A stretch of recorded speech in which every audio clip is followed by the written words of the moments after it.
สบายดีพี่น้องทุกคนพบกันในตอนเช้ามื้อนี้พวกเราจะพาทุกคนมาเลาะเบิ่งตลาดบ้านคาบเนียนเมืองหนองแห่นแขกสีขวางเดี๋ยวพวกเราจะพาทุกคนย่างเลาะเบิ่งพร้อมกันเลยเนาะว่าตลาดแห่งนี้เขาจะขายอย่างไร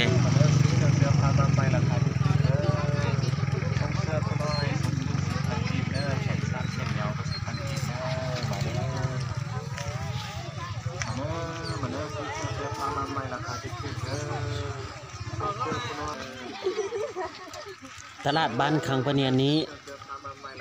จะเป็นแบบตลาดนัดนะพี่น้องเพราะว่าตลาดแห่งนี้ทิศหนึ่งจะลงแต่มื้อเดียวก็คือวันศุกร์ของทุกๆอาทิตย์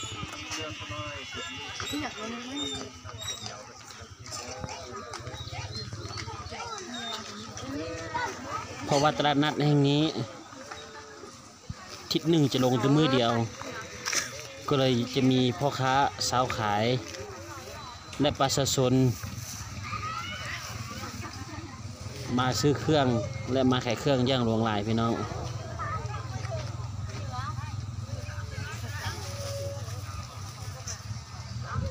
ทั้งที่เราเห็นอยู่นี้ก็จะเป็นห้านขายเกิบเดี๋ยวพวกเราทุกคนค่อยย่างไปเบิ่งพร้อมกันแล้วเนาะพี่น้องเนาะว่าเขาเจ้ามีอย่างขายอีกแน่เดี๋ยวค่อยย่างเบิ่งพร้อมกันไปเลย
khá nhà mày bớt tốt cả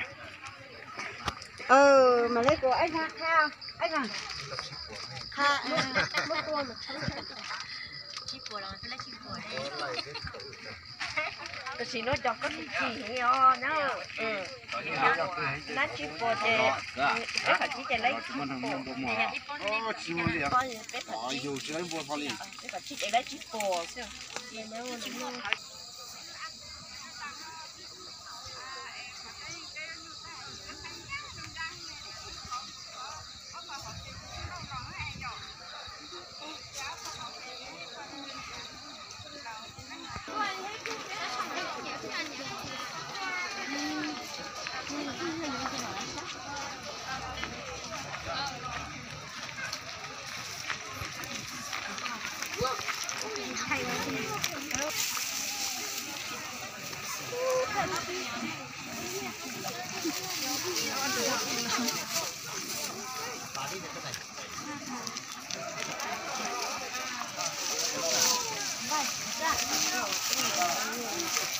ขายดีป่ะ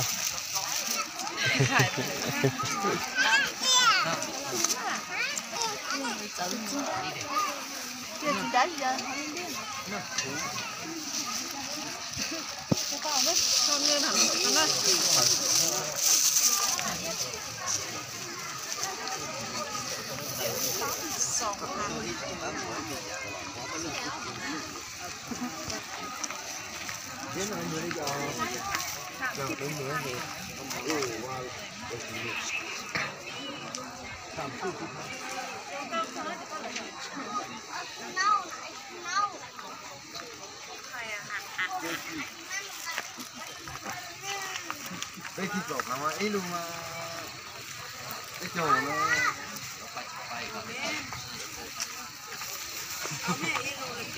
ขายมาซื้อซอย เดี๋ยวจะน้อยจะน้อยจะซื้อ มองซอยนะมะเขือกูกับร้านเอ็ดจ้ะ นั่นเลาะลิ้นเชียว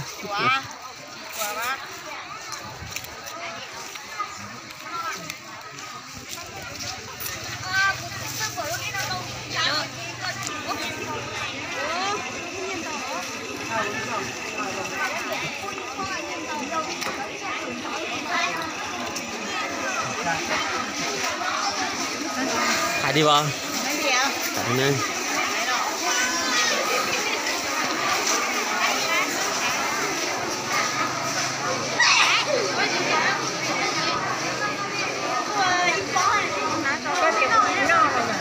อันนี้สำหรับนี่ก็จะเป็นหมดปีป้าเด้อพี่น้อง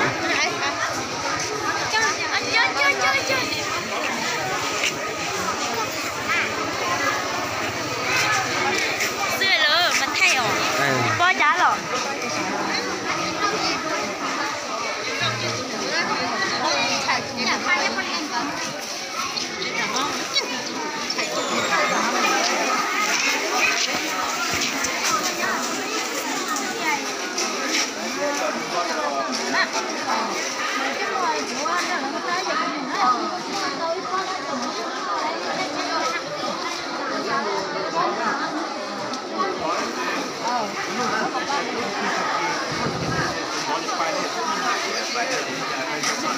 จิ๊บก็อะไรจ้ะ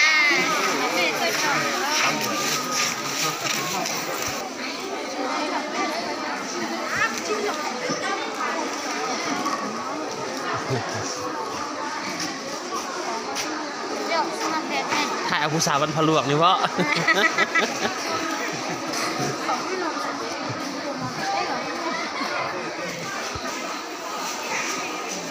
เดี๋ยวพูดถึงกันนะ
สำหรับนี่ก็จะเป็นมะเขือหามาพี่น้องหรือว่าจะเป็นมะเขือยาว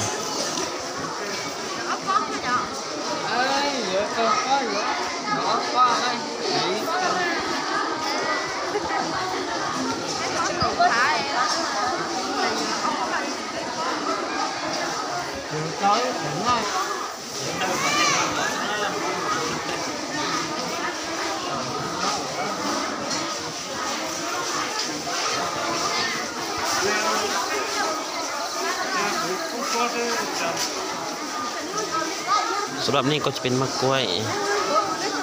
นี่จอดได้หยุดอีกแล้วเดี๋ยวจอดตัวตลาดเราก็เป็นละหยีเนี่ย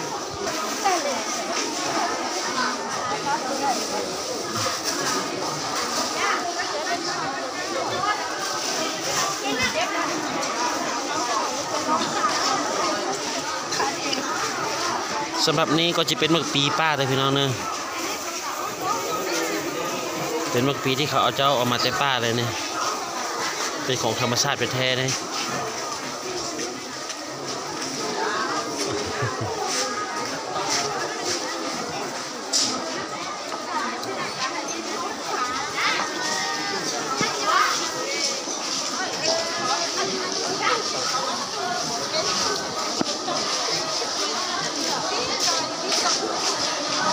มักเป็นขี้หนูพี่น้อง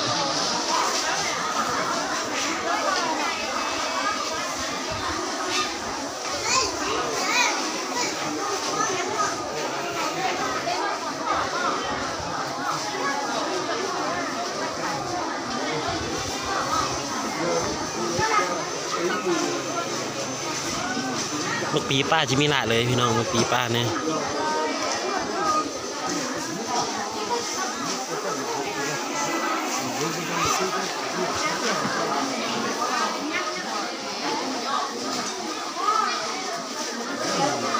นอกสากเนาะ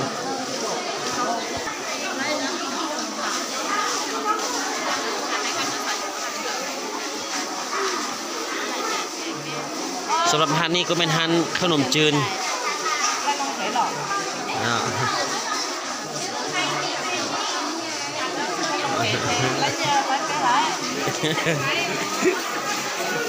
ขายดีบ่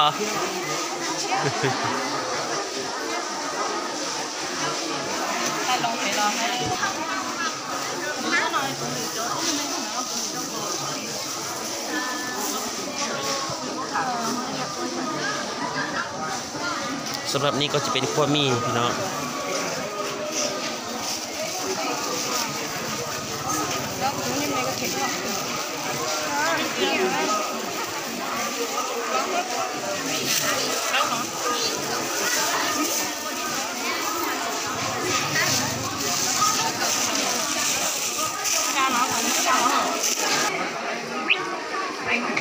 เดี๋ยวพี่น้องอันนี้ก็ไม่นกควักเลยนะ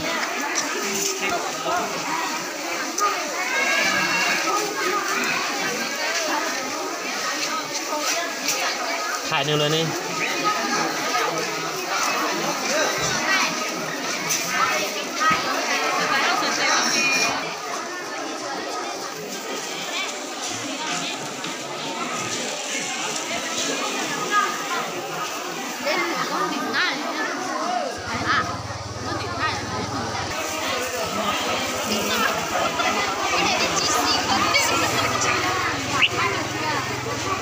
สำหรับนี้ก็จะเป็นนกควักนกที่เขาจะเอาจับมาจากป่าเลยพี่น้องอันนี้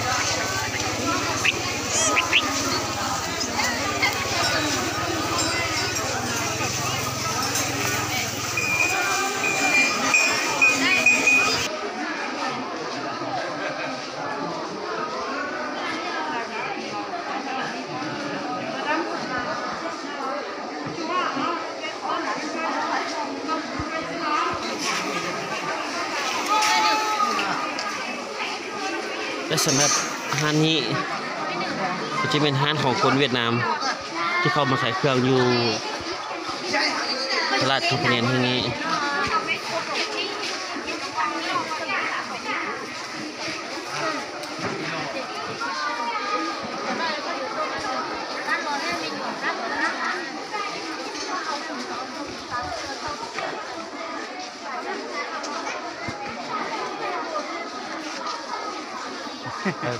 นึงนะ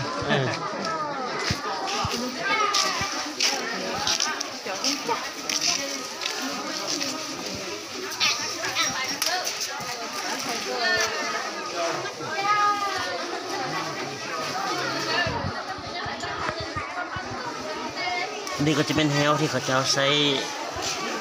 ไว้หานกหาหนูให้เราอันนี้ก็จะเป็นกระลิ่งที่เขาเจ้าใส่งัวใส่หรือว่าใส่ตัวแปะ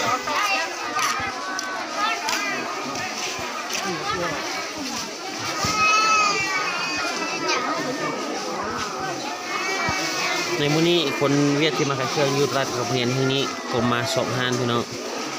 ฮานนี้อีกฮานนึงสำหรับเครื่องขายก็จะขายคือกันหมดเลย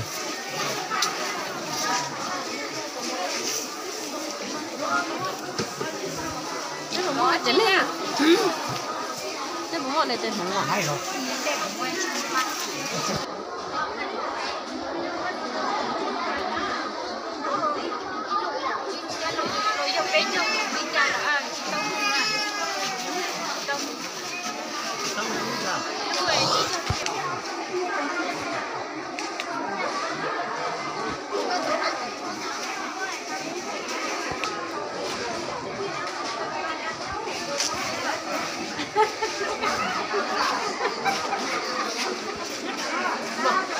สำ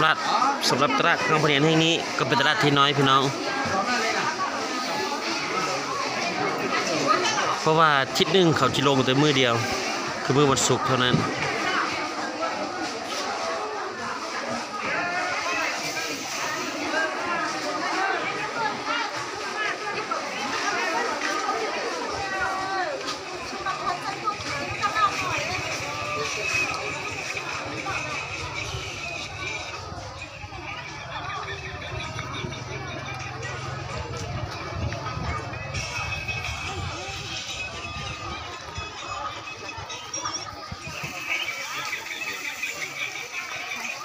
สำหรับมันนี้ก็จะเป็นห้างขายข้าวย่อยแบบทั่วไป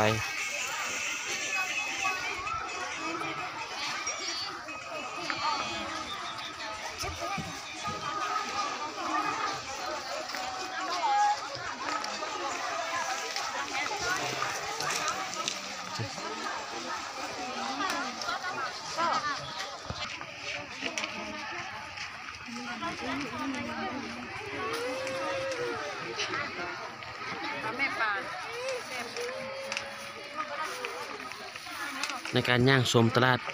บ้านคาร์บเนียนในมื้อนี้ก็จบเพียงเท่านี้ขอบใจทุกคนที่ติดตามรับชมวิดีโอของพวกเราตลอดมาขอบใจ